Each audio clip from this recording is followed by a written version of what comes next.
I've been getting a lot of questions. What is spirituality? What is African spirituality? Are you a Sangoma now? Are you practicing witchcraft? What is this movement are you starting? Are you guys following a new religion? You're going to hell. They are just a lot. So I thought I should do a sit down and explain. What's a scam that's become so normalized that we don't even realize it's a scam anymore? The end of days. I swear every single time I start talking about spiritual freedom through deconstruction, here comes some happily church person telling me that this is a sign that Jesus is coming back and we are living in the last and evil days. Let me tell y'all something. Christians have been predicting the end of days since before Christianity was actually a religion. Now, just like with every problem-solving technique, before we can come up with a solution, we need to first uncover what the problem is. Now, to understand where my journey away from religion began, let me take you back to my early childhood. I was born into a deeply religious family, and shortly after my birth, I underwent baptism in a Catholic church. But what exactly is baptism? According to a dictionary, it is a ritual involving the sparkling or immersing of water, symbolizing purification and forgiveness of sins. According to an article done by Christianity.com, baptism signifies becoming a Christian, an act of openly aligning oneself with those who believe in Christ. Now, from this perspective, it is very evident that I was Christianized before I had the capacity to make such a significant choice. This raises an important question.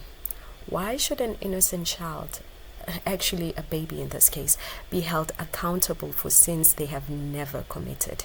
That's number one. And why should they be forced into a faith they do not yet comprehend? I mean, they don't understand. They're just a kid. They're just a baby, or they're just a child. Simply because, well, it had to be done, or because it is portrayed as the only pathway to heaven. Naturally, as a child, it was very difficult to challenge these concepts.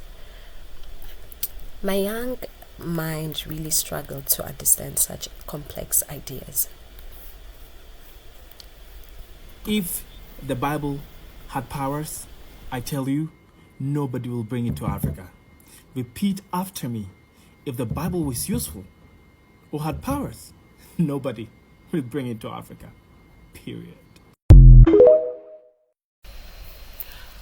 Point number 2, the discovery that religion is a man-made concept. Now, in Christianity, we know that the Bible was written by man and brought to us. Now, consider this. When you dare to question certain aspects of the Bible, how often do you hear, just believe or have faith as the only responses? You are not dared to ever question. There's a tendency to dismiss inquiry in favor of blind acceptance.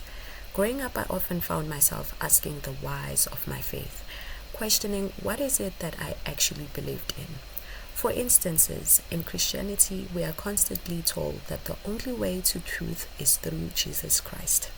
Yet, why is the revelation limited to just one nation? Why did God choose the specific group while we too are diverse beings seeking connection? Is that truly fair, I ask? The black enslaved mind. One of the biggest damages caused by colonialism was to mentally enslave the black person. The project of mental slavery was well executed. Black people today view each other as fellow slaves and see the white person as superior, and the only one capable to lead. Therefore, black people must submit to the white master.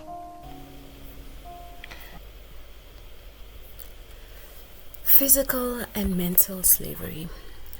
Now, in the past, colonizers often used religious narratives to justify their control over African populations, presenting themselves as bringing civilization and Christian values.